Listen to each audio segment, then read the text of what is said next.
The Velkari had ruled the stars for 3 million years. They were not one species but 12, joined together in what they called the Dominion. They controlled thousands of worlds. They had defeated every enemy. They had forgotten what it meant to be afraid.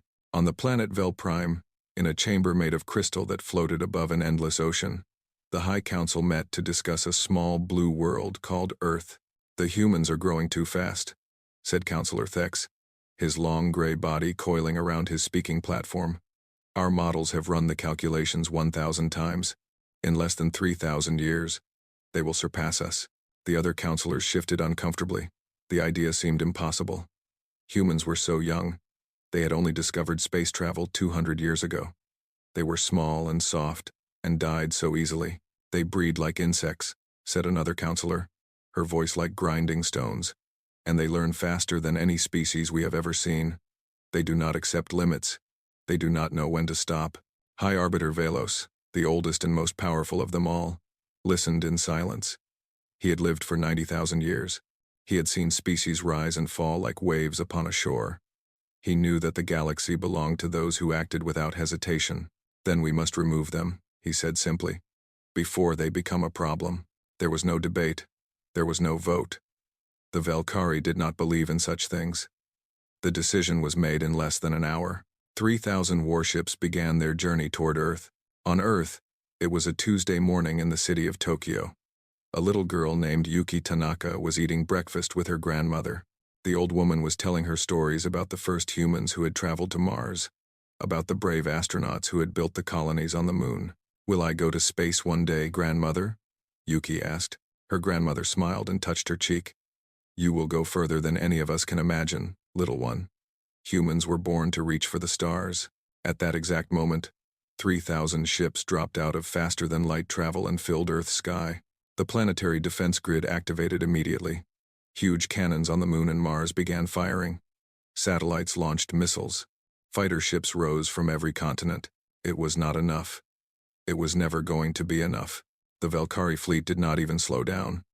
Their shields absorbed everything humanity threw at them. Their weapons cut through the defense platforms like they were made of paper. 11 minutes. That was how long humanity's greatest defenses lasted. 11 minutes of desperate fighting, of screaming alarms, of people looking up at the sky and knowing that death had come. Then the bombs fell. They were not ordinary bombs.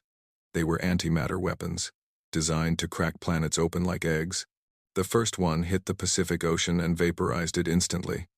The second struck Europe and turned the entire continent into a crater of molten rock. More followed, one after another, until the Earth itself began to break apart. 8 billion people died in less than an hour. Some died instantly, turned to ash before they even knew what was happening.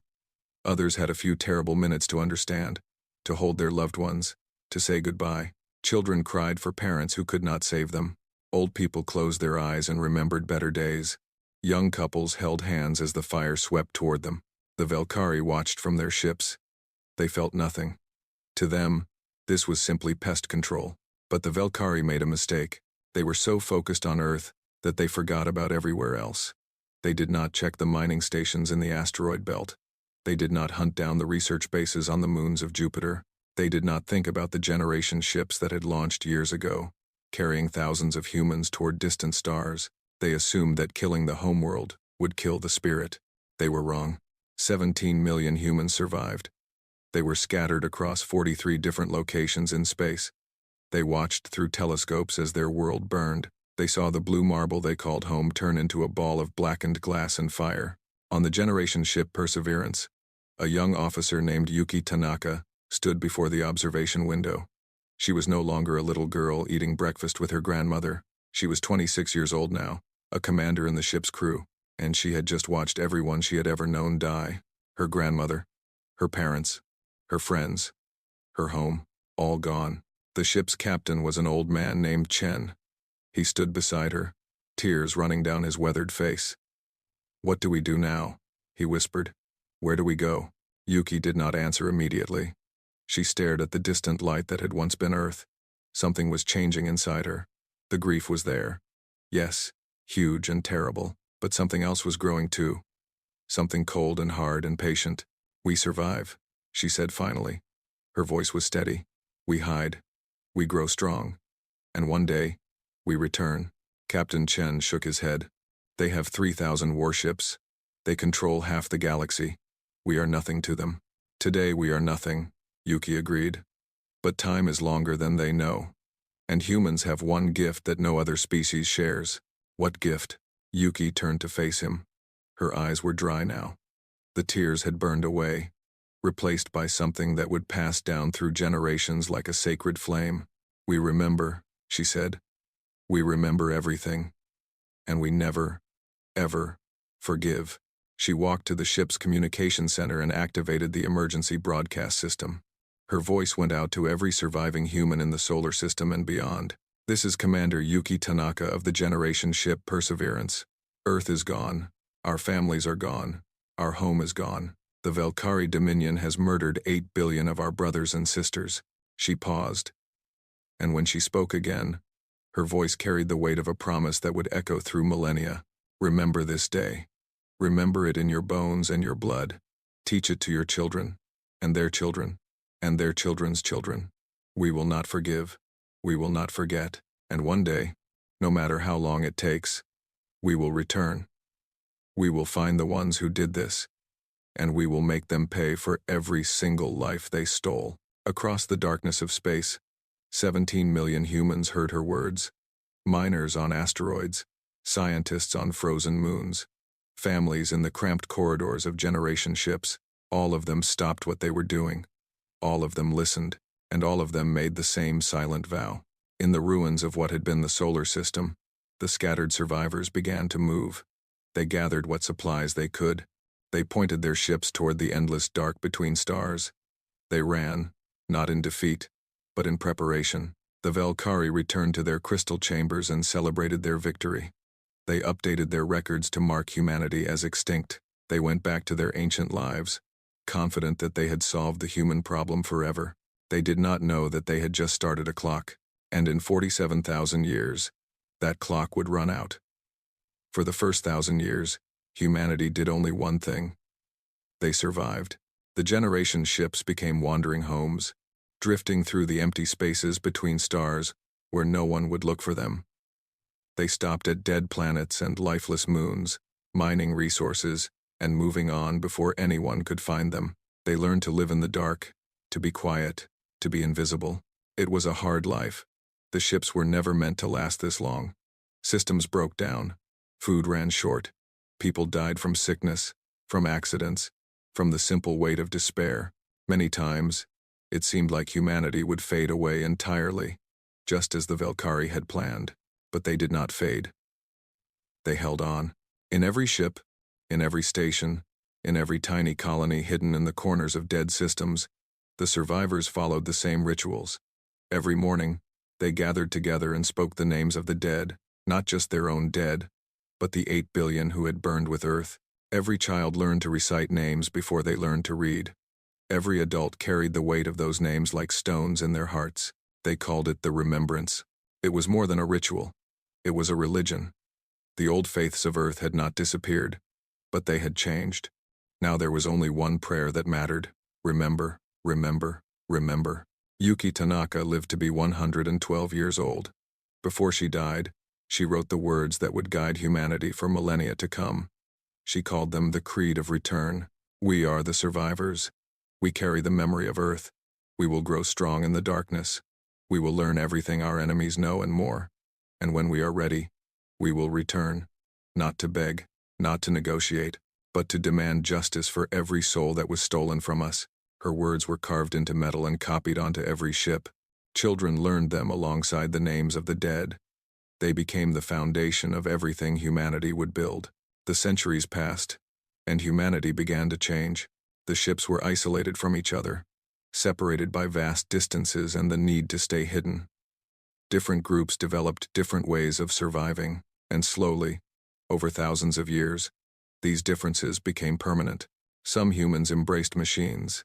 They replaced their weak flesh with metal and circuits, becoming stronger and harder to kill. They could survive in the vacuum of space. They could live for centuries. They called themselves the Ironborn, and they saw their transformation as a gift to their descendants. Each generation became more machine than human, until some of them were barely recognizable as the species that had once walked on Earth. Others went a different direction. They learned to reshape their own bodies using genetic science far beyond anything Earth had known. They could grow new organs, adapt to any environment, create biological weapons from their own cells. They called themselves the Genesingers, and they believed that flesh was the ultimate technology.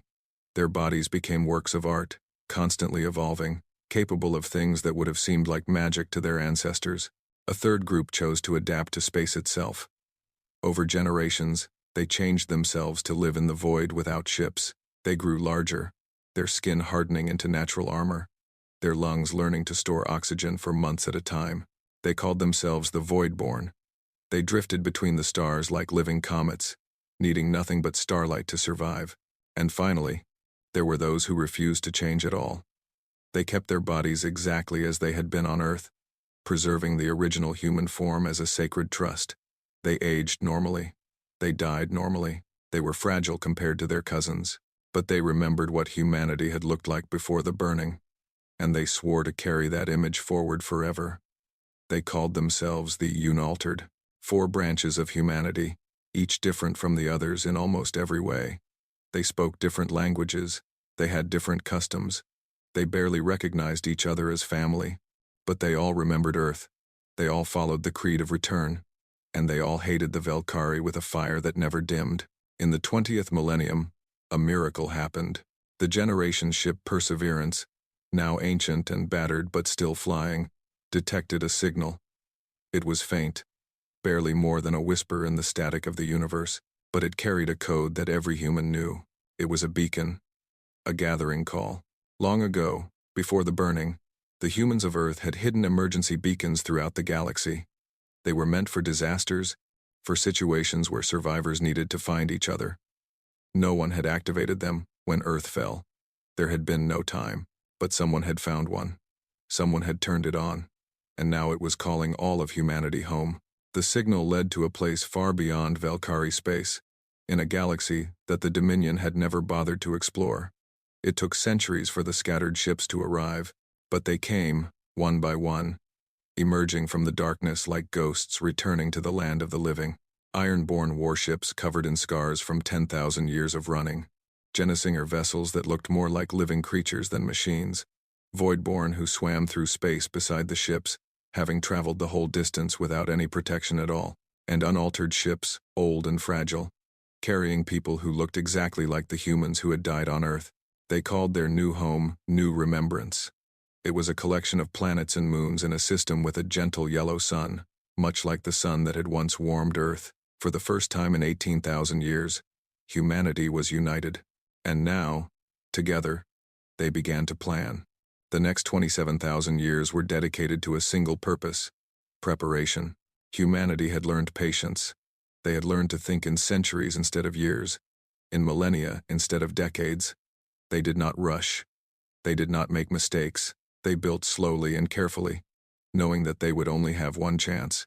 Spies were sent into Velkari space, not soldiers or warriors, but quiet observers who spent generations watching and learning.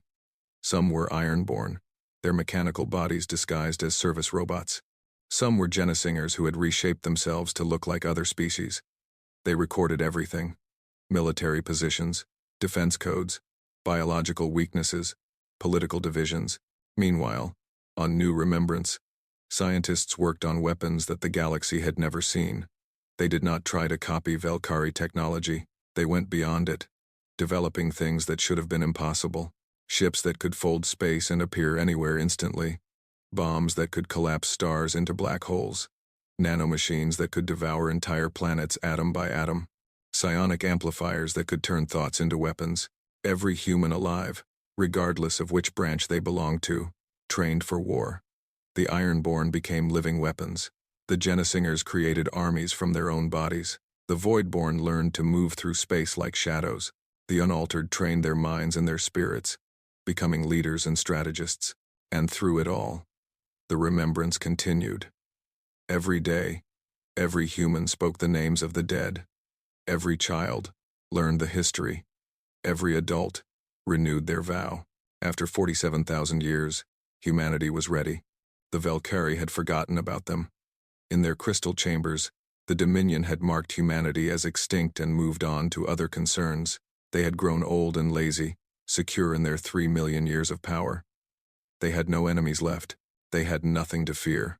They did not know that death was coming for them. They did not know that the clock had almost run out. The ship was small and simple.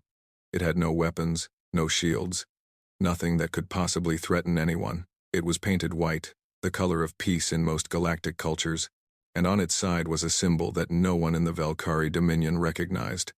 A blue circle with green and brown patches. The image of a world that had burned 47,000 years ago. When the ship appeared in the Velkari home system, the Dominion patrol fleet surrounded it immediately. 12 warships, each one capable of destroying a planet, formed a ring around the tiny vessel. "Unknown ship, identify yourself," the patrol commander demanded. "You have entered restricted space. Any hostile action will result in your immediate destruction." The response came in perfect Velkari language, spoken by a calm female voice. "This is the diplomatic vessel Memory of Earth. We carry an ambassador who wishes to address your High Council. We are unarmed. We mean no harm. We only ask to be heard." The patrol commander laughed. Memory of Earth? There was no planet called Earth in any database. There was no species that used such a name. This was obviously some kind of trick or prank, but protocol required him to report unusual events. He sent a message to Vel Prime, explaining the situation.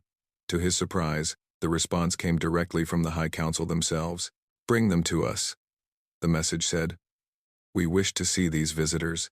The crystal chamber of the High Council had not changed in millions of years. It still floated above the endless ocean of Vel Prime, catching the light of 3 suns in ways that made it seem like a palace made of frozen fire. The 12 elder species still sat in their ancient positions, arranged in a circle around the speaking platform. High Arbiter Velos was no longer alive. He had died of old age nearly 30,000 years ago.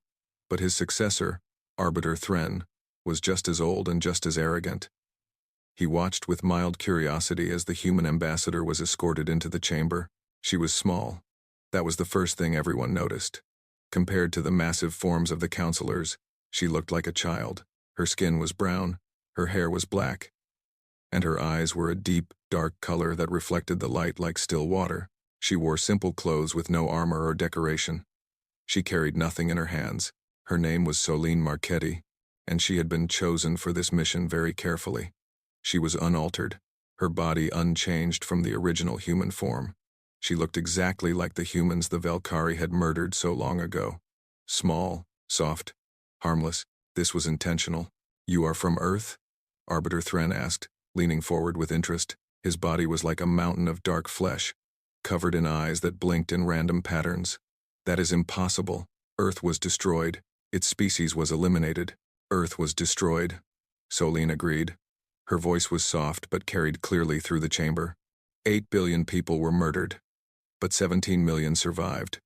We have spent 47,000 years remembering what you did to us. A ripple of surprise passed through the council. 47,000 years?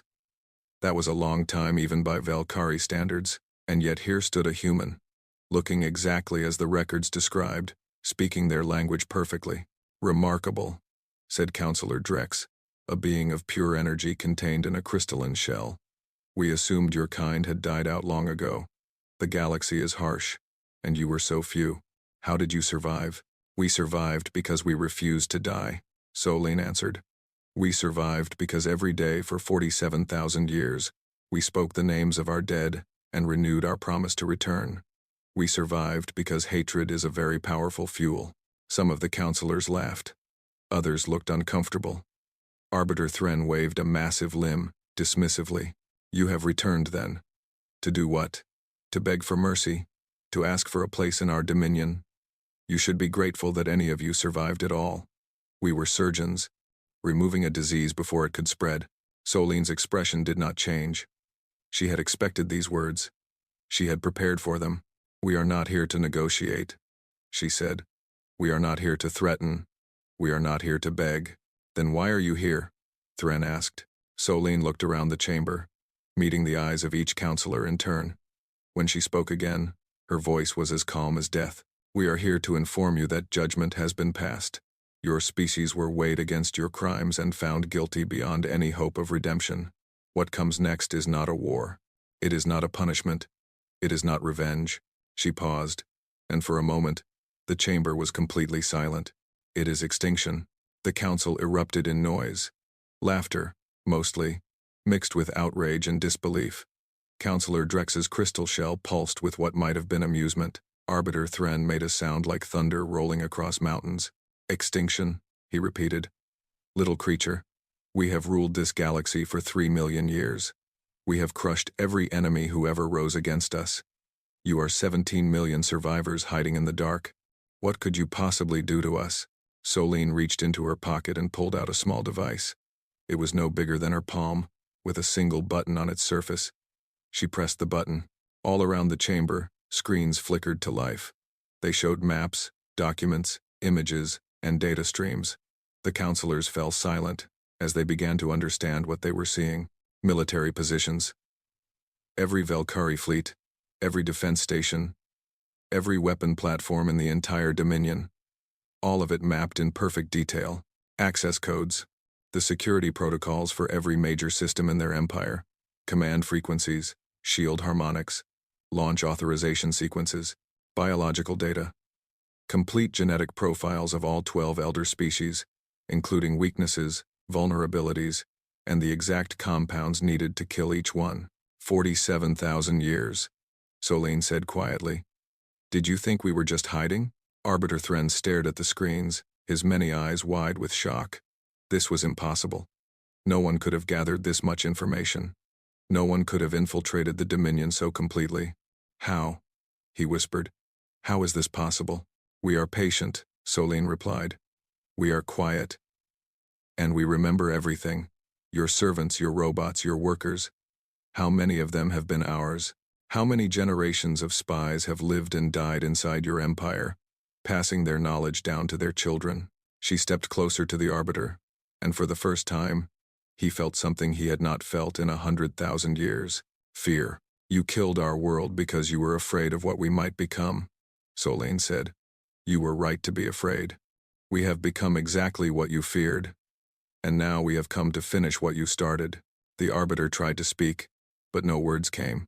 Around him, the other counselors were calling for guards, for weapons, for someone to remove this creature from their presence. Solene turned and walked toward the door. She stopped at the threshold and looked back one final time. 47,000 years of memory, 8 billion names carved into stone. You should have made sure none of us survived. That was your mistake, and it is far too late to correct it now. She left the chamber without another word. In the sky above Velprime, hidden behind the glare of the 3 suns, 40,000 human warships waited in silence. Admiral Casparo Conquo, his mechanical body humming with ancient hatred, watched the ambassador's ship return. "Is it done?" he asked. "It is done," Solene replied over the communication channel. "They know we are coming. They know there is nothing they can do to stop it." Okonkwo nodded. His cybernetic brain contained the memories of 600 ancestors, all of them sworn to this moment. "Then let us begin," he said. The sky over Velprime was about to burn, and this time, the humans would be the ones holding the matches. The war lasted 9 days. Later, historians from other species would struggle to understand how this was possible. The Velkari Dominion had ruled for 3 million years. They controlled 2,000 star systems. They had military forces that numbered in the billions. How could such an empire fall in 9 days? The answer was simple.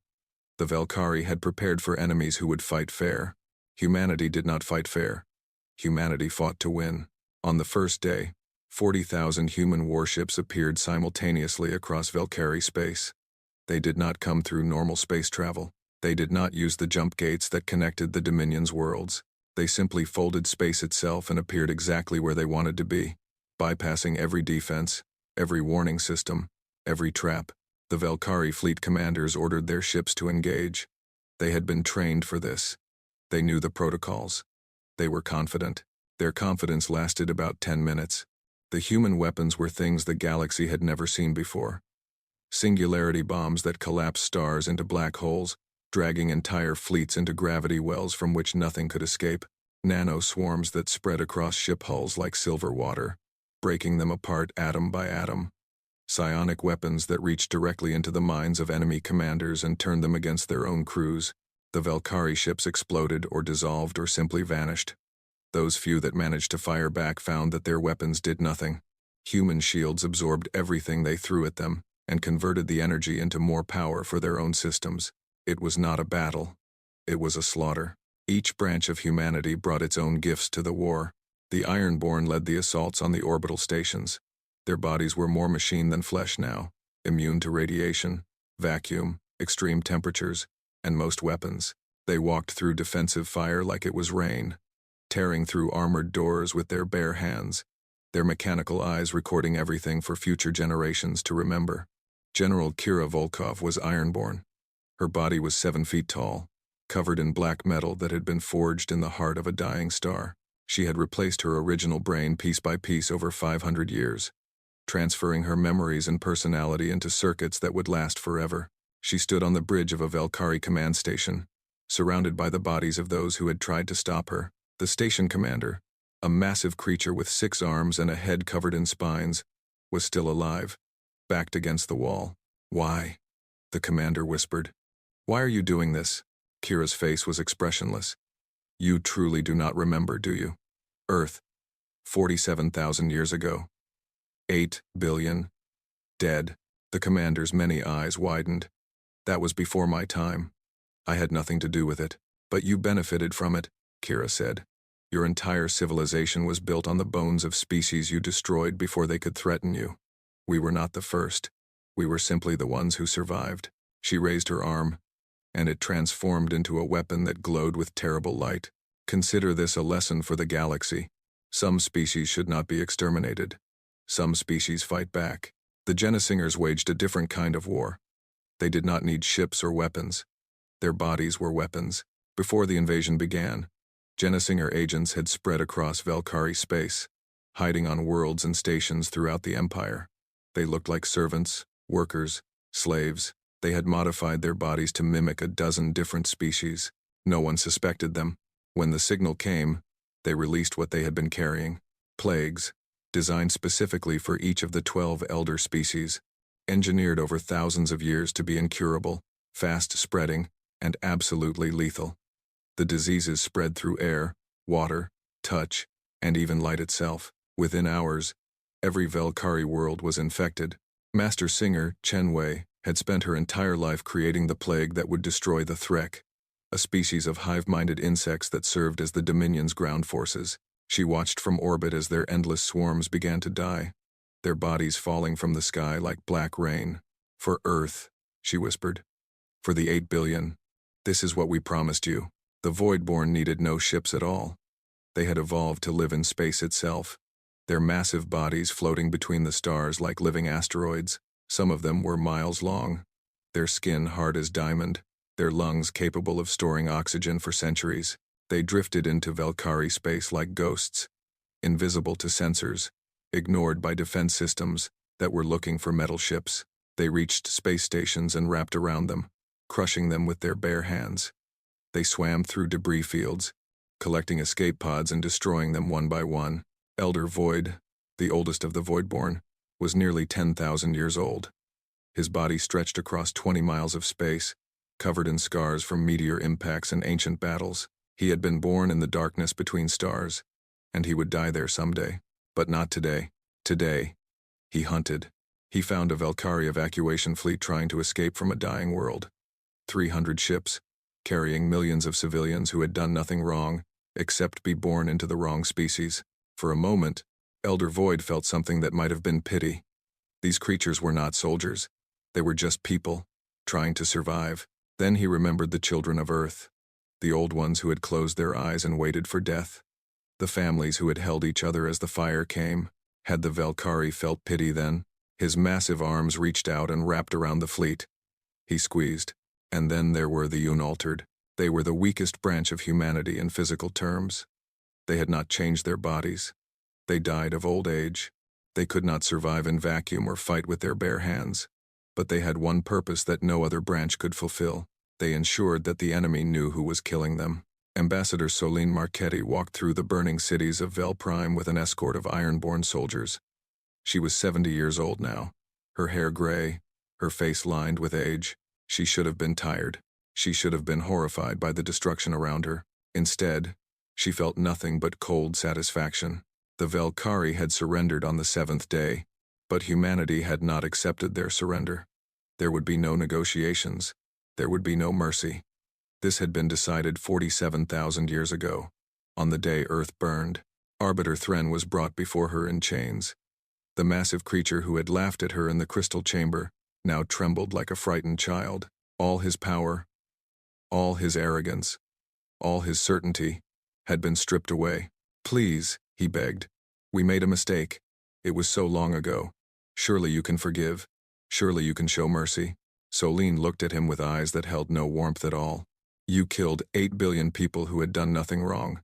Children who had never hurt anyone. Families who only wanted to live their lives. You killed them not for what they did, but for what they might someday become." She stepped closer to him. "And now you speak of mercy? Now you speak of forgiveness? You killed our world and you did not even remember it. We were just a note in your records. Extinct. No action required." Thren made a sound like weeping. "Please, I will do anything. Give us a chance. We will change. We will be better." Solene shook her head slowly. "We gave you 47,000 years to change. You did nothing. You felt no guilt. You never even tried to find us and make things right. And now you ask for chances?" She turned away from him. "Finish it," she said to the iron-born guards. "Finish all of it." On the 9th day, the last Velkari died. Their crystal chambers shattered. Their endless ocean boiled. Their 3 suns were collapsed into singularities that would burn in space forever. The dominion that had ruled for 3 million years was gone, erased from the universe as completely as they had tried to erase humanity. And across the galaxy, other species watched in terrified silence, wondering if they would be next. The galaxy held its breath. For 3 million years, the Velkari Dominion had been the greatest power in known space. They had crushed rebellions, absorbed empires, and eliminated any species they considered a threat. Everyone had learned to live in their shadow. Now that shadow was gone. In the silence that followed, thousands of species watched the humans with something between hope and terror. These newcomers had done the impossible. They had destroyed the undestroyed. They had killed the unkillable. What would they do next? Many expected the humans to claim the Dominion's territory. They had the power. They had the ships. They had weapons that made the Velkari look like children throwing rocks. The galaxy was theirs for the taking. They expected wrong. 2 weeks after the last Velkari died, Admiral Caspar Okonkwo ordered the human fleets to stop. Every ship, every soldier, every weapon came to a halt at the borders of what had been Dominion space. They went no further. Then a message was broadcast to every inhabited world in the galaxy. "This is the human commonwealth, speaking to all species who can hear us. 47,000 years ago, the Velkari murdered our homeworld and tried to exterminate our kind. We have taken our revenge. Our war is over." There was a pause, and then the message continued. "We do not seek dominion. We do not seek empire. We do not want slaves or subjects or tribute.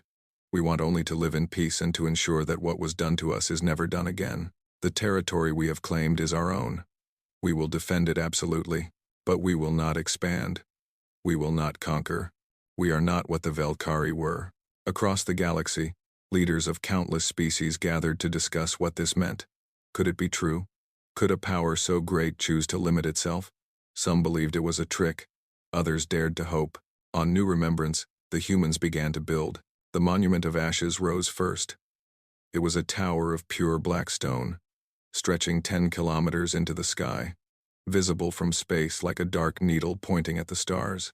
On its surface, carved in letters of silver that would never fade, were names, 8 billion names. Every person who had died when Earth burned. Every child, every elder, every worker and dreamer and lover. It took 50 years just to carve them all. Teams of humans worked day and night. Ironborn and Unaltered and Genesinger and Voidborn, united in this final act of remembrance. At the base of the monument, a new inscription was added, written in every human language that had ever existed. "Here lie the ashes of Earth. Here are remembered the 8 billion. They were murdered because their killers feared what humanity might become. This monument stands as proof that their fear was justified. Let it also stand as a warning to any who would raise their hand against the innocent. Below that, in letters of gold, were the words that had guided humanity for 47,000 years. We remember, we endure, we return.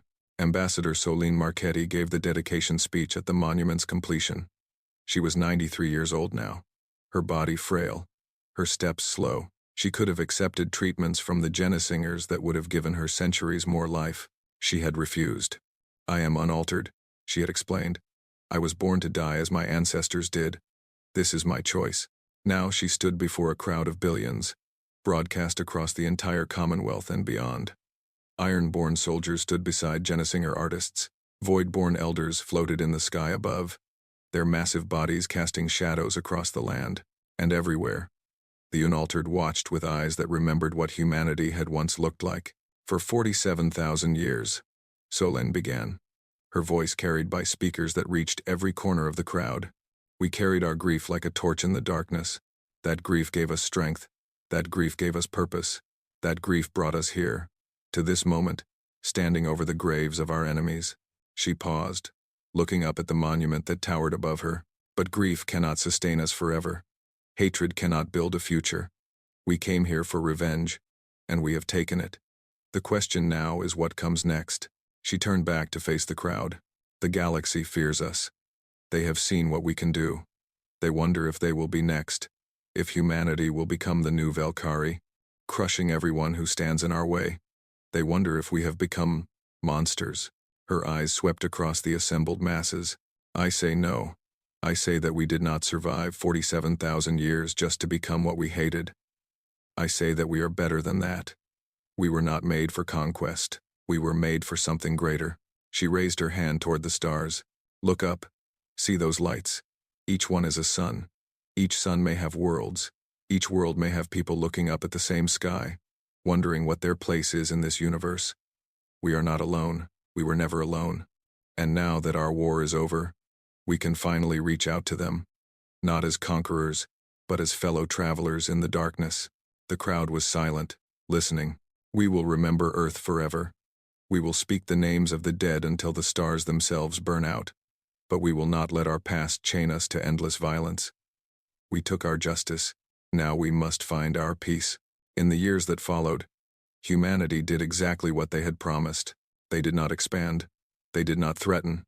They shared their technology with species who asked for it, helping worlds that had suffered under Valkyrie rule to rebuild. They established embassies on 100 planets, inviting other species to visit New Remembrance and learn the truth about what had happened 47,000 years ago.